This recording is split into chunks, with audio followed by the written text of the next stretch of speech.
Deborah, Harry and I Want That Man, thank you so much for your company this Friday morning. We're going to cross over to Greg Hughes, who's live from Letterkenny Main Street. Good morning, Greg. Hi, Lee. You've no small talk for me today, no? Everything's... No, it's just all very official business like today. That's all right, okay. Enjoy your weekend then, so. You too, have fun this morning. All right, take care, Lee.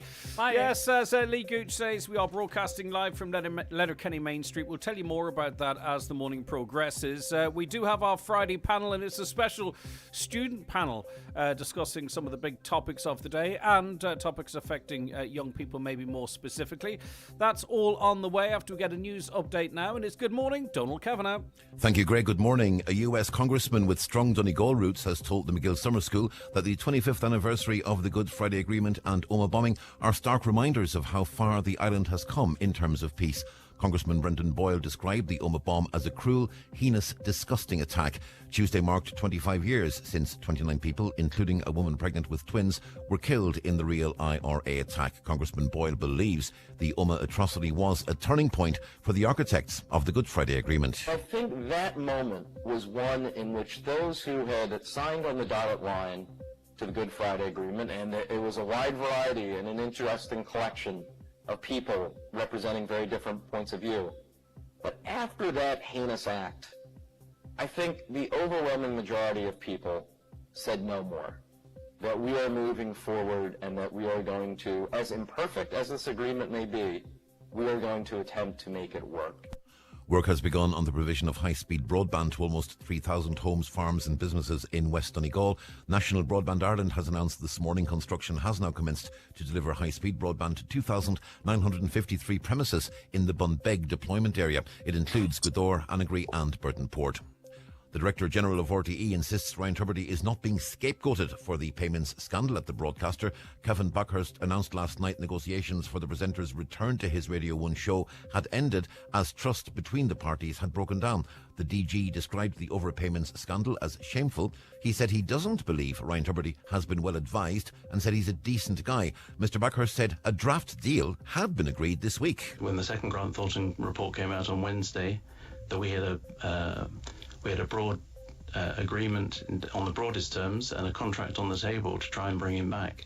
I thought it was very surprising and very damaging that the statement then came out with the content it did from his side.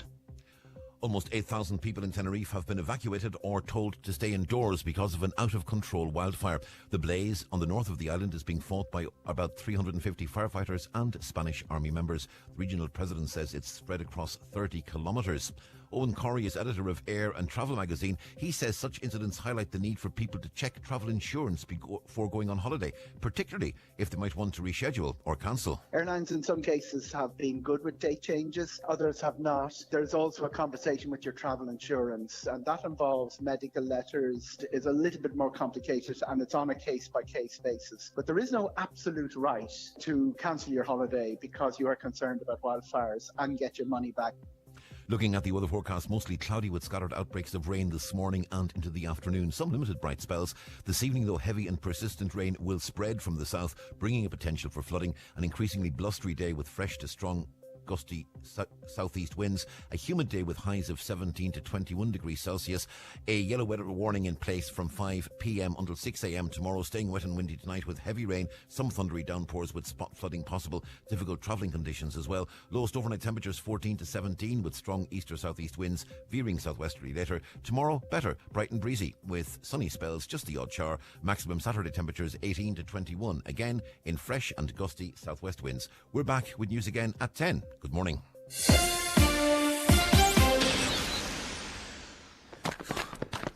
Whether it's a 5 or 10k, half or full marathon, everyone's running journey is different. Find your pace with the Summer of Running series with Irish Life Dublin Marathon. Search Irish Life Summer of Running series to sign up. A better life with Irish Life. The county's #1 talk show, the 9 till noon show on Highland Radio. And now, it's time for the talk of the Northwest, the 9 to noon show with Greg Hughes on Highland Radio. Hello and a very good morning. You're very welcome along to the 9 till noon show on Highland Radio on this Friday, the 18th of August 2023. It's just turned 5 minutes past 9 and We are broadcasting live today. We're out of the studio. We are on Letterkenny's main street, just outside the county seat. We want to thank the county seat and the crew there for facilitating our outside broadcast. We are here to mark the Letterkenny Festival 2023, celebrating music, pride and community unity. We've got loads of conversation, bits of music and what have you coming up for you over the course of the programme. We'll have That's Entertainment, as always. That's coming up for you after 11 o'clock, so there's no excuse to go anywhere. Now, our lines are open as normal. 086 60 25,000, WhatsApps and text to that number, 086 60 25,000, or give us a call on 07491 25,000.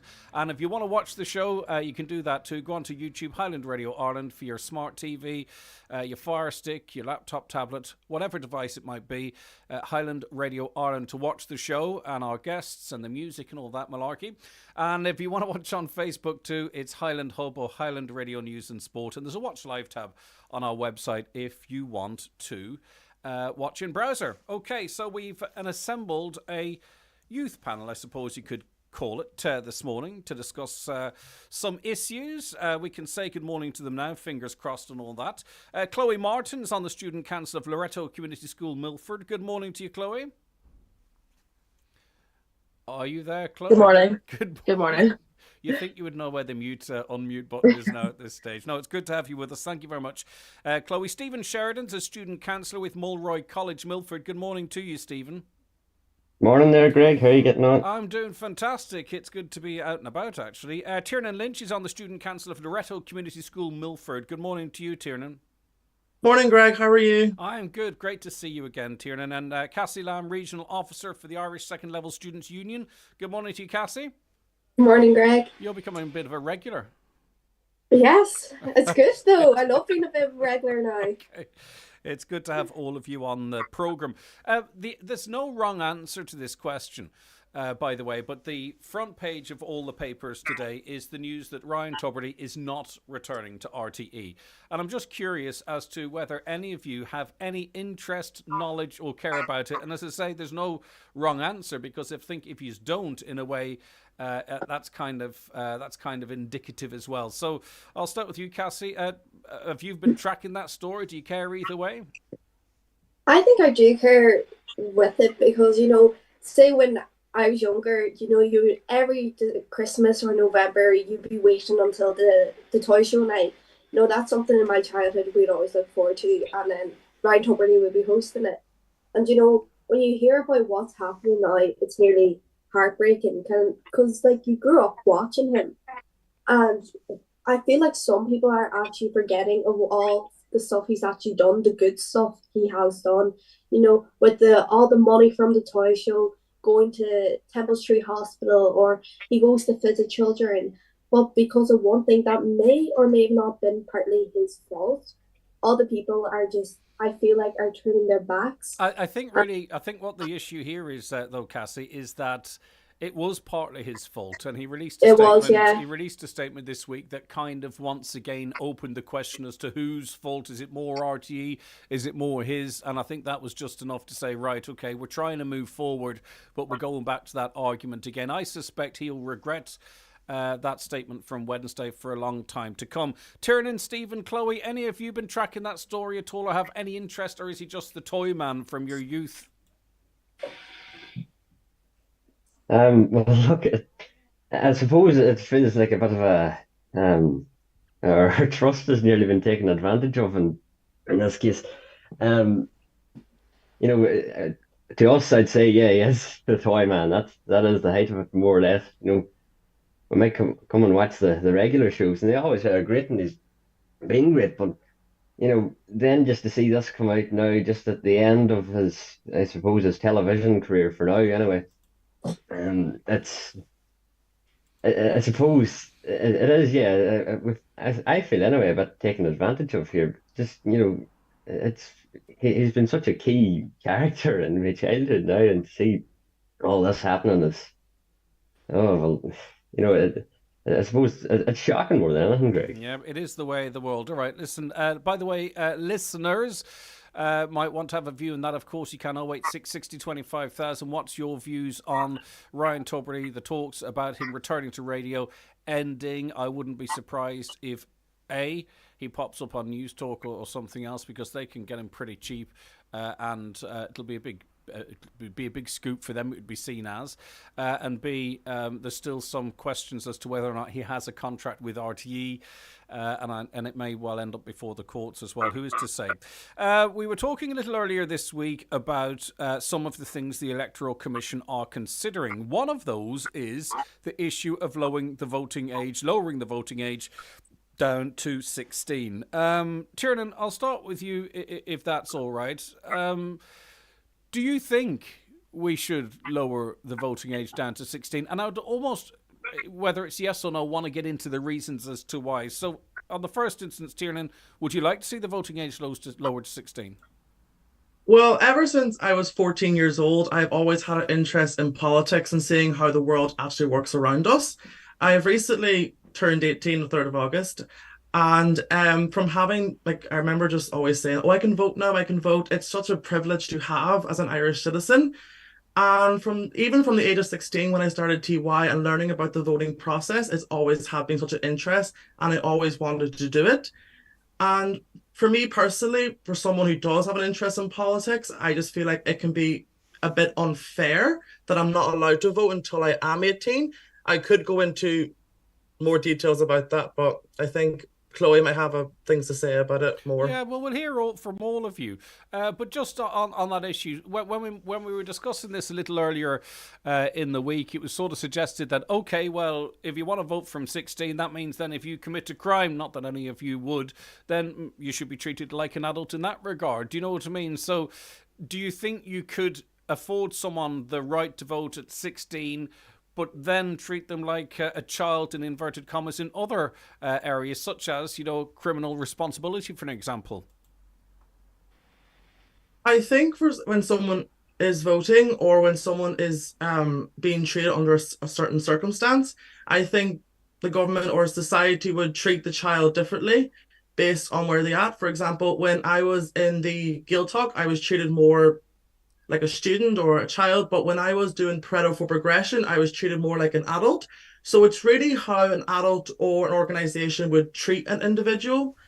Turning 18 now, I feel more better and more into politics, and I feel more treated like an adult, in contrast to about a year ago, where I was still treated like a student or as a very young person with no voice or no say.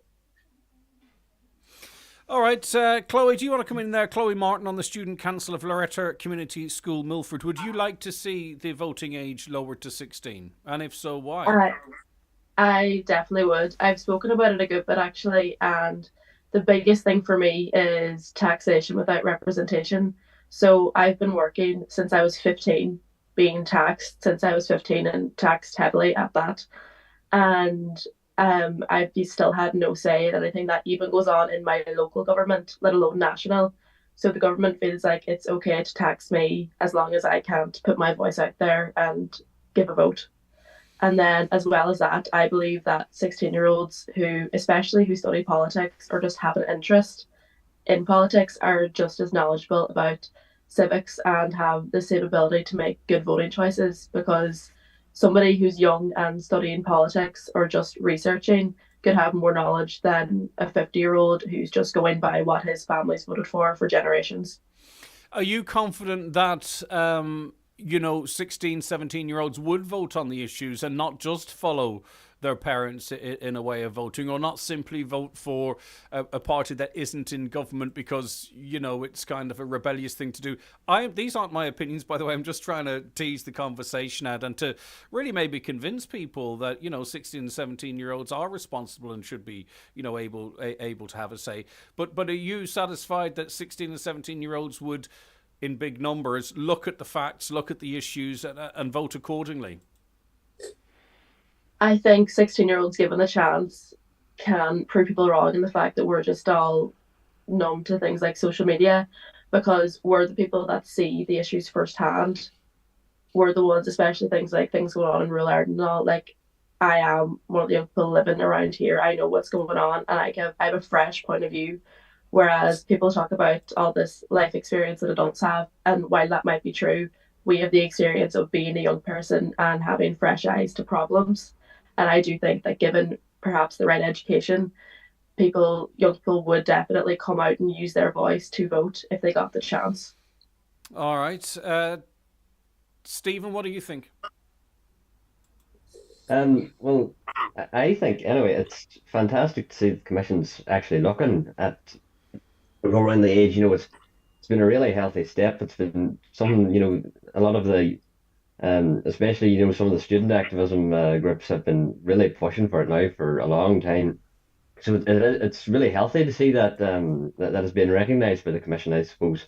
And look, I suppose here we're today, yes, we're the here and now, but like the legislation that the people that we vote in will be writing and acting on and enforcing and voting on, I suppose, will really will affect us today, but will affect the young people for the rest of their lives. Today we're 15, 16, and we don't have a say in that. Yeah, it is kind of laws that will interesting affect because us. a lot of the decisions that are being making now, I mean, you inherit really whatever, whatever roads we decide to go down. But again, I'll put it to you, would you be confident, Stephen, that, 16, 17-year-olds would look at the issues and vote accordingly?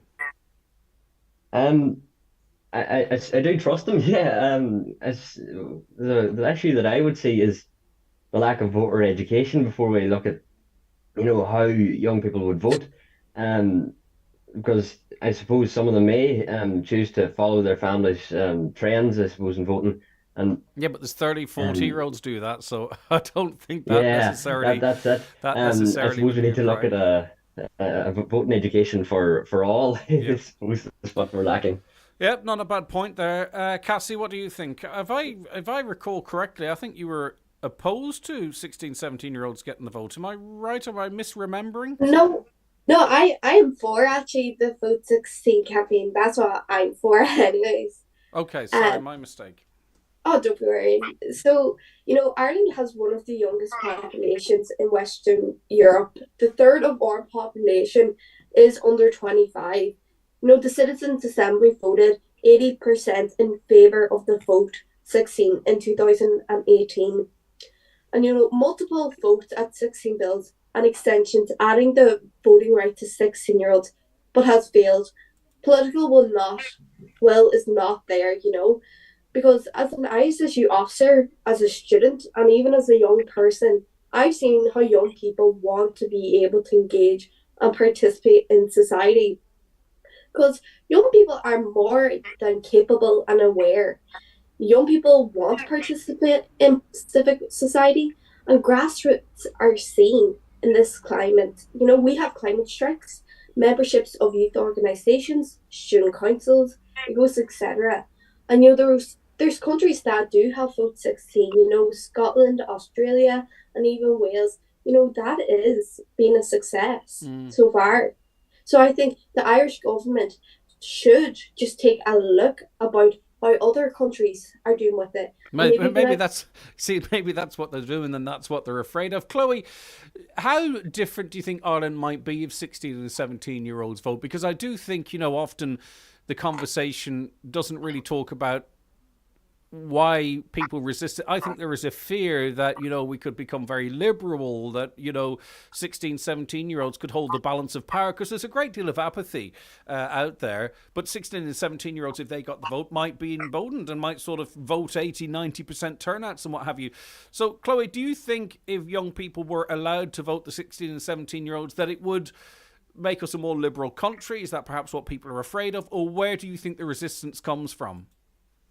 I think people aren't afraid of young people not showing up. They're afraid of them showing up and having a voice that's different to theirs, because Ireland, we're a fairly conservative country, and it's been that way for years and years. But as time moves on and generations come up, young people have fresh ideas, and as well, like we want to have a voice in things and laws that affect our lives. And I think that people that are a little bit older maybe just feel like, oh, wait till they're 18, but it's the difference of 2 years. And while we're in school and getting an education, we have every right to want to share our thoughts on that. Yeah, and you talked about taxation and what have you. I mean, one of the first issues you could start talking about is this crazy sliding scale on the minimum wage, where you have a 16, 17, 18-year-old working in the same job potentially as a 19, 20, 21, 22-year-old, but working for a fraction of the wages. Yeah, absolutely. I've been working since I was 15, and my first job, I was working with people a lot older than me, and I was getting paid a lot less.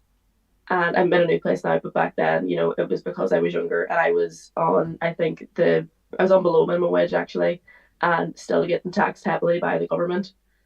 Yeah. Okay. Tiernan, just in relation to the comments from Stephen there about education, people's education about democracy, about voting and all that type of stuff through the school curriculum. I mean, obviously you've already referenced, and I think all of you have an interest in politics, but if you don't, is there much focus in school about explaining, how democracy works, what the local authority does, what TDs do, how proportional representation works? I mean, does that come across students much in this day and age? When I started 5th year, that's when the growth of politics really came to me, especially when the subject politics society was introduced in my school. I thought it was a fantastic subject, and that's why I mainly chose it. Politics and society mainly taught me the structure of the Irish government, the Doyle, the Seanad, and Lutheran. And it's amazing how this subject has been invented and created and developed over time. And from learning key thinkers and doing lots and lots of research and learning more about Irish people and the globe, really, it's been a fantastic experience. And for me personally, for young people and education on politics and society, I think the subject needs to be expanded to junior cycle. I think this should be a requirement, or in the SPHE curriculum, it should be added on to, even if it's a chapter or a small section in a chapter. I think young people need to know how voting works. For me at 14, when I was in 2nd year, I did not have a clue. I didn't know about PRSTV. I didn't know about the Northern Ireland Assembly. I didn't know about the UK government, Westminster. So I think that we should introduce topics, especially at 13, 14, 15 in the junior cert and in transition year, to learn more about how politics, or not even politics, voting works, on the basics of how to vote and where to vote and how to form your opinions, or which party does a young person would align with the most. Yeah, okay. And Stephen, just before we take our first break, you raised this issue about, I suppose, awareness. Is enough being done? Would your views align with Tiernan in perhaps what needs to be done? I mean, I think when we look at turnouts of 40 for council elections, 40%, 45, 50, 55 for general elections, the loudest voice is sometimes those that don't vote. Why don't they? Are they disinterested? Do they not know? Do they feel disenfranchised? But anyway, maybe we could start at a younger age, sort of educating people on all of this stuff, Tiernan. Sorry, Stephen, I beg your pardon. Sorry, yeah. Well, look, absolutely. The points that Tiernan raised there, bang on. That's exactly what we're looking for. And I suppose even at the minute, we do have the CSPE course, but it is lacking, I suppose. It's there. It's all there. I suppose it's just it's the way it's been taught. There's very little resources for teachers there, and I think that's where guys, like the ISSU there with Cassie can come in. I know they're working hard there to do that. So, no, look, even to expand politics and society into junior cycle, I absolutely would be. I would support that anyway. Yeah. All right, great stuff. Thank you very much indeed for now. You're listening to the voices of our Friday panel: Cassie Lamb, Regional Officer for the Irish Second Level Students' Union; Tiernan Lynch on the Students' Council of Loreto Community School, Milford; Stephen Sheridan, who's a Student Councillor with Mulroy College, Milford; Chloe Martin on the Student Council of Loreto. We are broadcasting our show today live from Letterkenny Main Street, just outside County House here. And thanks again to our friends at the County House for giving us the power and what have you. And later on in the show, we're going to be talking about why we're here, which is to celebrate the start of the Letterkenny Festival 2023, celebrating music pride and community unity. We've got loads of interesting conversations and, as well as that, some live music for you as well. We'll be back with more from our panel after the break. The 9 till noon show is brought to you by Letterkenny Credit Union, offering low-rate car loans with fast approval. Apply online at letterkennycu.ie or in office today. Hi, Tarcún. Or I vis gur chusan mé na rebelúnig san éirí amach. Cúg siad I bhulach leis tírdíam. Tarcar im of Ricky go fáil. Muckle. Tá mé a caint ag na bailí seo, níos stoppadís go Joe. Seachtain náisiúnta na haireachta, fud na tíre idir an dair lá déag agus an fichiú lúnasa, tuile heritageweek.ie. Cláir de chuid de cóirla aireachta le takeíocht ón líonra ifig aireachta agus an rion tíhíochta rialta seo túil agus aireachta. Attention one and all. Easy Living Furniture is turning 25 and we are celebrating with an amazing anniversary sale this weekend. Join us for our biggest sale ever, and with free delivery on all orders over £500, this is one sale not to miss. But hurry, as this amazing sale must end soon. Visit Easy Living Furniture, Crescent Link Retail Park. Easy Living Furniture, making homes great since 1998. Is your car in need of a service? At iMotors, with our state-of-the-art workshop facilities, we offer servicing, timing belts, tyres and wheel alignment. Split your service bill over 4 payments with our bumper payment facility. Visit imotors.ie to book in or call us today. The 9 till noon show is coming live today from Letterkenny's Main Street at the launch of Letterkenny Music Festival 2023, celebrating music, pride and community unity all this weekend. Highland Radio time checks with Expressway. Travel Route 32 from Letterkenny to Dublin when you book online and travel for less. Expressway, bringing you the time at... Okay, the time is 27 minutes past 9. You're very welcome back to the programme. Chloe, we were talking to Chloe Martin. We were talking yesterday to a group called She, See Her Elected. And they were discussing recently the issue in perhaps online abuse, in-person abuse being a barrier to women entering politics. They're behind a big move to sort that out ahead of next year's elections. Chloe, I'll put the question to you first, and I think I was framing it to you in the first place. Would you have any reservations about entering public or political life in this day and age, given sort of the what we see on social media now? Absolutely. I think I would definitely have reservations about it because at the minute there's such a heavy interest on cancel culture, and people, the way it is, media owners aim solely for profits and to get ahead of their competitors, and websites are only going to print things, or papers are only going to print things that people want to read, and people are far more likely to want to read about a scandal or political upheaval than they are good things like royal weddings or celebrations. People want to focus on the bad things, and something that always comes to my mind when talking about toxic media is the tragedy of Caroline Flack, and how it really shows that people see a rumour online and run with it, and how that can end. And actually, one of the people who wrote one of the first articles about her came out and said that it had been a slow news day, so she felt emboldened to use a tone that was cruel and uncalled for because it was all over social media, and she herself had no opinion on the matter, but it just shows how twisted things can get on social media. Yeah, and it's also mainstream media too. I'm not sure if you're familiar with GB News. It's a relatively popular news station, if you could call it that, in Britain, and some of the evening programme is dedicated solely, it would seem, to sort of taking down Harry and Meghan, in the most nasty way. And if anything were to happen to either of those, similar to what happened to Caroline Flack, it would not be a surprise, such as the targeting of them. Tiernan, what do you think? Would you be reluctant to get involved in public life or elected politics, because of the toxic nature of social media, or what? Oh, well, for me, as Chloe was saying, cancel culture is huge. I feel like celebrities or politicians or anyone who is well known could get cancelled in an instant for a mistake or something they have done in their past.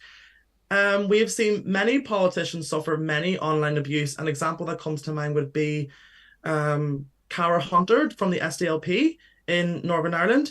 A fake video was leaked of her, and it was, when I first heard of it, I thought it was awful. I heard about this when I went to the Good Friday Agreement back in April this year, and hearing her experience was a major eye-opener for me, and it was disgusting, and it was almost inhumane and cruel and brutal, if I'm honest.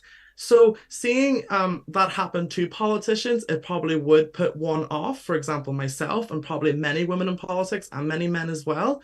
So for me, as a society, for cancel culture and abusing those in power, I think we need to remember a word in Irish, cóvas, which is mutual respect or respect for people, which is something that we really do lack in this day and age.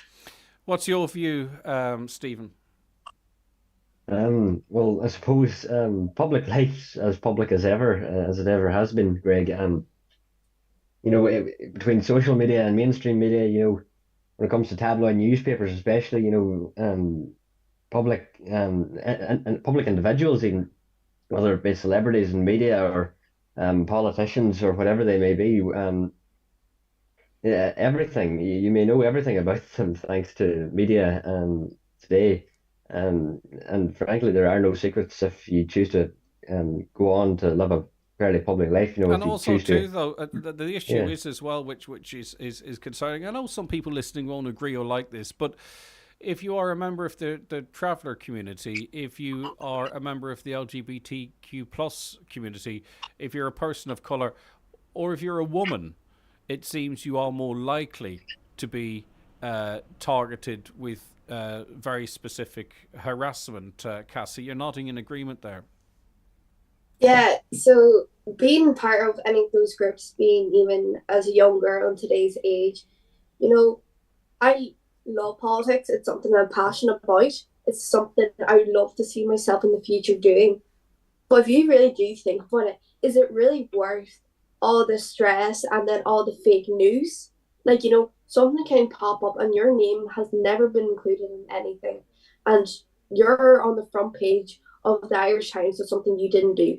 Is it really worth of everyone, people you don't even know, taking photos of you or always? But the thing too, though, Cassie, and all of you, which is even more worrying, of course, we've seen situations where people have been pictured in private in a nightclub or what have you.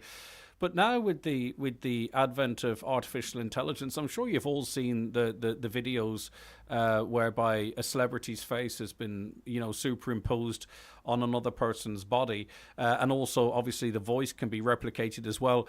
I mean, a year ago, you would know it had been done. But even now, it's almost impossible to differentiate an artificial intelligence generated video, let alone a photo. So I think it's going to become even more of a challenge. Chloe, what do you think, in the years to come, whereby it's going to be very hard to find out what is the truth and what's not the truth? I think AI is genuinely, it scares me. That's not me being dramatic. I see it all over especially TikTok. It's all over TikTok at the minute. Videos of celebrities' voices attached to different songs and them saying different things that they would never say in public. And even just them, their photos being photoshopped or videos. When technology evolves from that, you're not going to be able to tell if it is the celebrity it or really is difficult, isn't it? It's really difficult now to determine. You can see people being caught out by some of these accounts. Obviously, not the.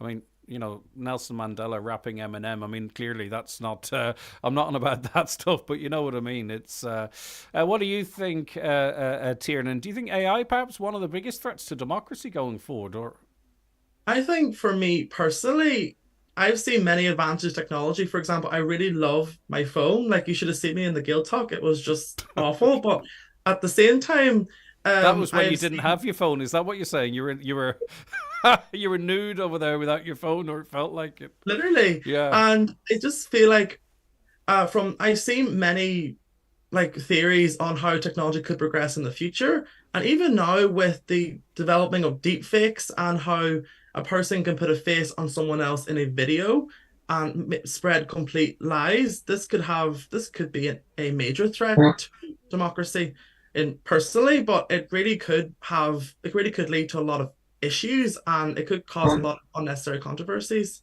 Last word before a break from you, Stephen. Yeah. Look, AI absolutely is terrifying. You know, when you see it, whether it be Nelson Mandela rapping Eminem or as politicians being, I suppose, superimposed into images where maybe they shouldn't be in certain places. It's terrifying to see that it can be done. Even the capabilities are just beginning to show now, and the one word would be terrifying. Yeah, okay. Well, listen, stay right where you are. Before I take that break, I just want to give you a heads up that we have our €20,000 mega summer draw ongoing here at Highland Radio. And a little later on this morning on Around the Northwest, and John Breslin returns to present that show today, there is €2,500 to give away. 20 grand in total to give away. We've already given away €2,500. Another €2,500 to be won today. More next Friday. And then there's a big 10 grand prize to be won as well on the following Friday, along with another €2,500. So you can still get your tickets if you want to be in the chance to win the money today, but you're also obviously in all of the draws if you get your tickets before the deadline closes. Caroline mentioned, I think, what time was it closing at? Maybe 11:30. Anyway, I'll double check that. I don't want to mislead anyone. 2 o'clock, sorry. Okay, it's going to close at 2 o'clock today. So you've got until 2 o'clock to be in the 4 remaining draws. You can go onto our website, highlandradio.com, and click the link there and buy your tickets, or you can give us a call on 07491 25,000 and the team will sort you out there as well. But if you are going to be entering, you might as well enter this morning, because that means you're in all of the draws. Okay, back with more from our panel after the break. Watch the show live now on YouTube, Facebook and at highlandradio.com. The 9 till noon show is brought to you by Letterkenny Credit Union, with monster loans available up to €60,000 for all occasions. Visit letterkennycu.ie. Don't miss the Kildare Fair this weekend at McCarry's Bar, Dunfanaghy. On Friday, there's a 5K with chip timing at 7:30. Saturday from 11, tractor and vintage car run, followed by live music with Seamus Moore. Family Fun Day also on Saturday from 11 till 4. Weekend entertainment includes Bingo Loco, the Whistling Donkeys, Michael English, Dan McCabe, and much more. All at the Kildare Fair. This ad is sponsored by Collision Assist, the Northwest's leading accident management and crash repair company. When it's windy in Ireland, you might think to yourself it's a good time to appreciate the great drying weather, or leave the hat at home. But did you know it's also a good time to pop on the dishwasher or get some ironing done? Because when it's windy out, there's more renewable electricity being produced, which means it's a good time to use your electrical appliances. ESB Networks, delivering the electricity network for everyone's clean electric future. For more information, visit esbnetworks.ie/weather. Get Ireland's best broadband with Virgin Media and enjoy speeds of up to 2 gig and 99.9% reliability. Hear that, Aoife? Huh? There's no better way to get lost in that Scandi crime series. I have no idea what's going on here. You should really put on the subtitles. Fair point. Whatever way you play, switch today at virginmedia.ie. Virgin Media. It's playtime. Terms and conditions apply, subject to location and availability. Ireland's best broadband awarded by Umlaut. See virginmedia.ie/proof. The Citroën EC4 and all new EC4X are fully electric. So that means zero emissions. Their progressive hydraulic cushion suspension means zero vibrations. Their renowned advanced comfort seating means zero discomfort. And now, their impressive finance offer means % interest rate. Book a test drive today at your local Citroën dealer.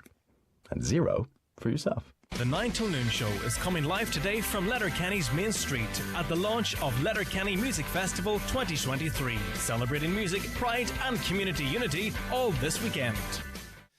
Yes, you're very welcome back to the programme. Already a bit of a buzz around Letterkenny, obviously, given the fact that I'm normally on the radio on Mountain Top. I don't normally get to see Letterkenny Main Street at this time of the morning, but as I say, A good buzz about already, and if you are out and about, don't forget to give us a wave. And I want to thank O'Hare's for coffee and scones they've sent up to us as well, which is lovely, isn't it? Thank you very much for that. I look forward to watching everyone drink them and eat those scones, because I can't, because I'm doing this. But anyway, listen, it's all about the team here. Right, we're in the company of our panel. It's a younger panel, I suppose, as we're heading back to school times, college times.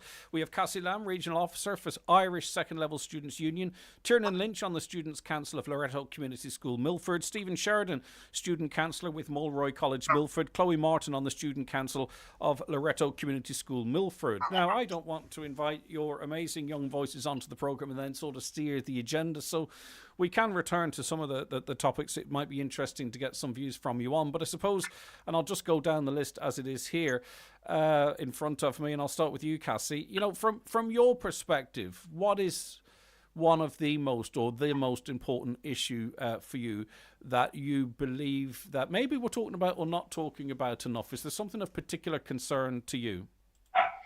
So personally, I feel like, you know, body image, I know there's a lot of controversy around it, and, you know, there is awareness about it, but there's no support. You know, I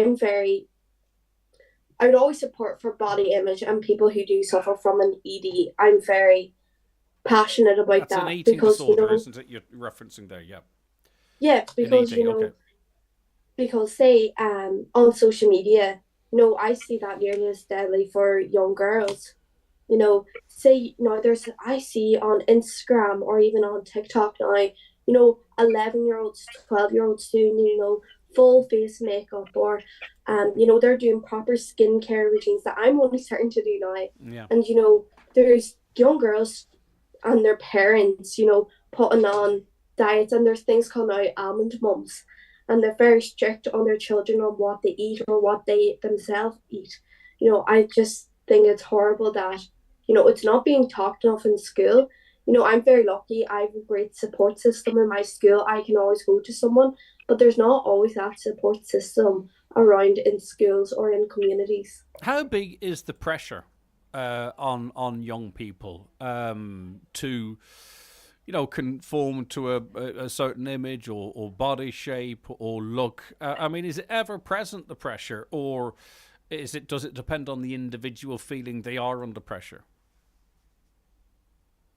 I feel like it's always going to be the individual, but also say as a young person who wants to go on to do nutrition or become a doctor or a nurse, you know, the personal image of that is to be slim. You know, if you're going to study nutrition or dietetics, you have to be a very slim person, and that's 100% wrong. You know, if that's something you're passionate about, you should go do it. It's the same with politics, maybe even, you know, if you go back 30, 40 years, the face of politics, genuinely, it was all men. And, you know, there's women coming into it now, and I think it's absolutely amazing that they are. But at the same time, where is our female Taoiseach? You know, there hasn't been one. And there's always those types of sorts. But then there's pressure on, say, younger girls who see more older girls who might be 20 or 25 putting up videos on what they should be eating, what they should not be eating. You know, you can't compare a body of a 25-year-old to a 10-year-old. And the worst of it is it's all down to money. It's all being monetarized, and it's off the back of young people. You talk about women in politics. I mean, often her name escapes me at the moment, quite embarrassingly. The Prime Minister of New Zealand and Nicola Sturgeon in Scotland would have been seen as the two sort of maybe, you know, you can be it if you see it, sort of women in politics, and yet both of them have stepped away because of burnout or wanting to get on with other aspects of their life. That's two role models out the window there. Tiernan, do you agree with Cassie? I presume you do, in terms of, you know, body image, conformity, whatever it might be, being a big challenge for young people. And it's interesting too from Cassie's comments that some of it maybe it's not just the influence of social media, but parents maybe as well. Not all parents, but you know what I mean. You see it out there. What do you think, Tiernan?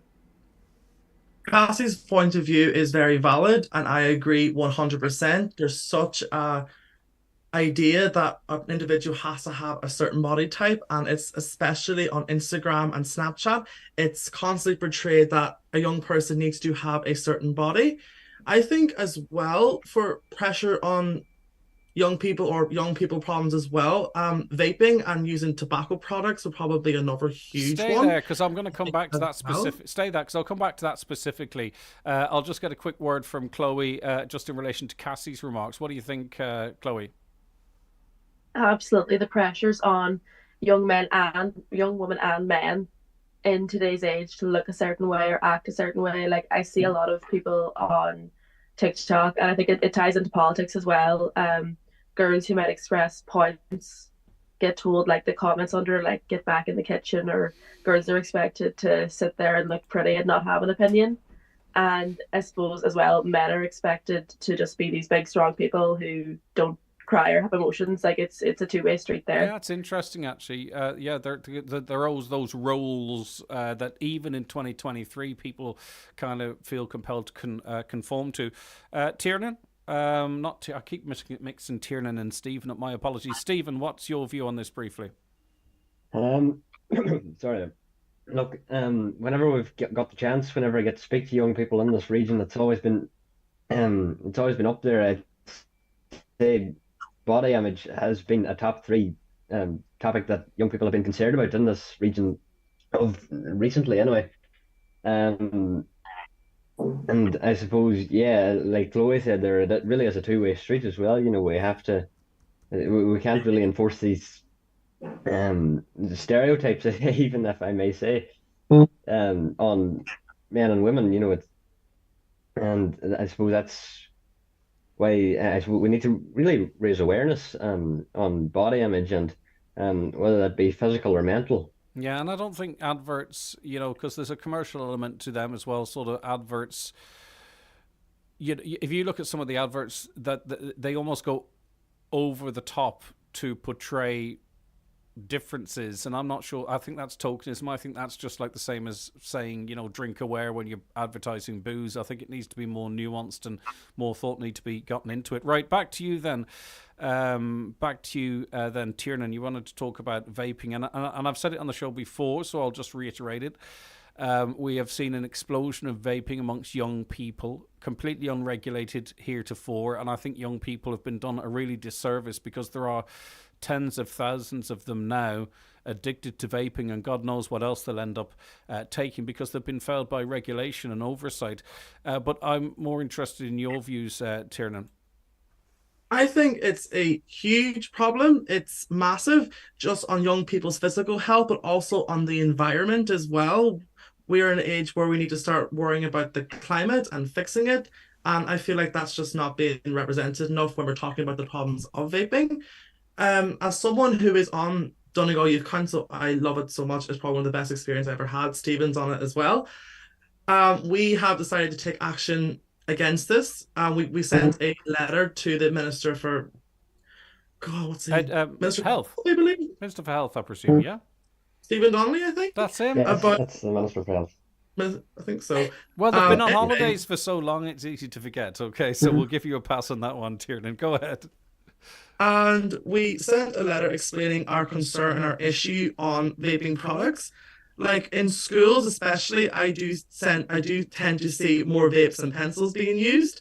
And it really is a huge issue, and it does need to be a big concern for young people today in Ireland and in the UK especially. Right, okay. Now we are going to... I just want to make sure we get everyone's views on something they want to talk about, if that's okay. So, Chloe, we may well have touched on it already, but, what is the big issue for you at the moment that either we are talking about or not talking about enough? I think that I don't hear as many people talking about it as they should, but social deprivation. I worked on this with my Politics in Action initiative. I worked on social deprivation and drug abuse, and we went on a school trip to the Doyle actually. And one thing that Leo Varadkar said that really annoyed me was they were bringing up social deprivation in rural Ireland, and he turned around and said, and I quote, "Rural Ireland is fine." I'm from Fanage, the ruralest of rural places, and we're not fine. The levels of immigration are sky high, and the lack of amenities are shocking. And then what goes hand in hand with that deprivation is drug abuse. And on top of that, the rising costs of fuel, food, and everyday essentials. It's the cost of living on top of that is ridiculous. And then young people are getting bored and they're turning to drugs. And I think, what was it, in 2020, there were 218 drug-related deaths in Northern Ireland alone.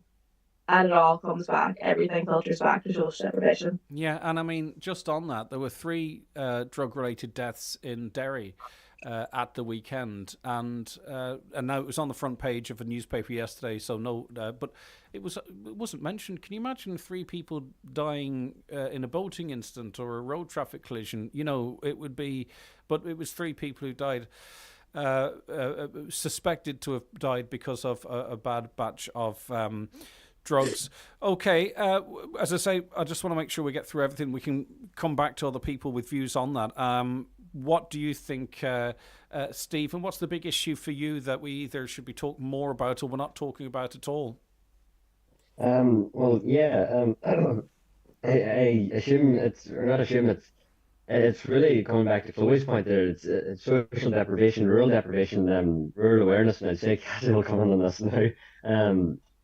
But yeah, we're seeing a lack of services, a